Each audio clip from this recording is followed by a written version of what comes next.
ముందుగా మనము స్టవ్ వెలిగించి కళాయి పెట్టేసి 1 స్పూను ఆయిల్ వేసుకోవాలి. ఆయిల్ వేడెక్కినాక కప్పు బొంబాయి రవ్వ తీసుకోవాలి. చక్కగా లో ఫ్లేమ్ మీద మనము దోరగా వేయించుకోవాలి, మాడిపోకుండా. సింపుల్గా మనకి త్వరగా అయిపోయింది.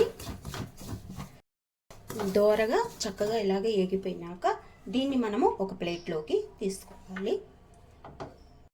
కళాయి మళ్ళా పెట్టుకొని మనం నెయ్యి వేసుకోవాలి.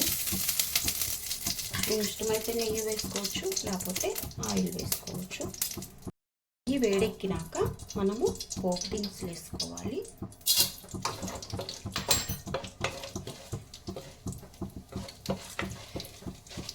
చక్కగా ఇలాగా పోపు దినుసులు వేసుకున్నాక అలాగే 1 స్పూను పల్లీలు వేసుకోవాలి. ఏగినాక జీడిపప్పు 4 పలుకులు వేసుకోవాలి. అలాగే పచ్చిమిర్చి సన్నగా తరుక్కున్న 1 పచ్చిమిర్చి వేసుకోవాలి. అలాగే 1 ఎండుమిర్చి వేసుకోవాలి. వీటిని దోరగా వేయించుకోవాలి.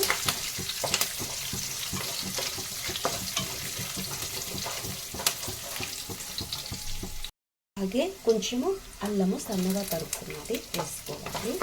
అలాగే సన్నగా తరుక్కున్న ఉల్లిపాయ ముక్కలు కొంచెం వేసుకోవాలి. అలాగే ఇవన్నీ చక్కగా దూరగా మనం వేయించుకోవాలి.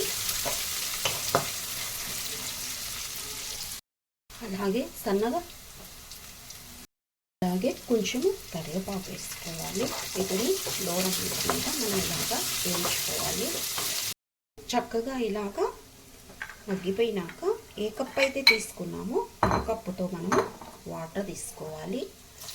ఆ కప్పుకి నేను 2.5 వాటర్ పోసుకుంటున్నాను. కావాలంటే మనకి మెత్తగా కావాలంటే 3 అయినా పోసుకోవచ్చు. నేను 2.5 వాటర్ తీసుకుంటున్నాను. చక్కగా దీన్ని మనము కలుపుకొని మరిగిస్తాము. రుచికి సరిపడా సాల్ట్ వేసుకోవాలి. ఇప్పుడు వీటిని చక్కగా మనము మరిగిద్దాము.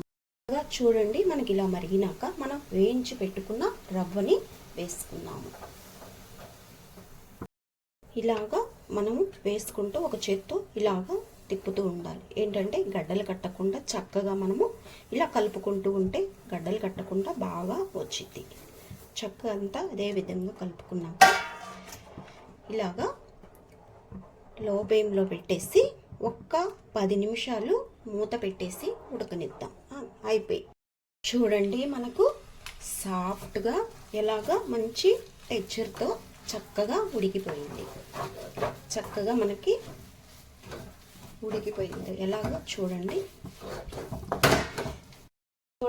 మనకి చక్కగా ఉప్మా ఎలా రెడీ అయిపోయిందో సింపుల్గా మనకి తినాలనిపిస్తున్న మెత్తగా మనకి చక్కగా టేస్ట్గా ఉడికిపోయింది. మనకి ఇంతేనండి ఉప్మా తయారు చేసుకోవటం. దీంట్లోకి మనము ఏదన్నా నంచుకోవటానికి ఆవకాయతో కానీ అలా కూడా తింటే టేస్ట్ సూపర్ ఉంటుంది. నచ్చిందా ఫ్రెండ్స్? నచ్చితే లైక్ చేయండి, షేర్ చేయండి, కామెంట్ చేయండి.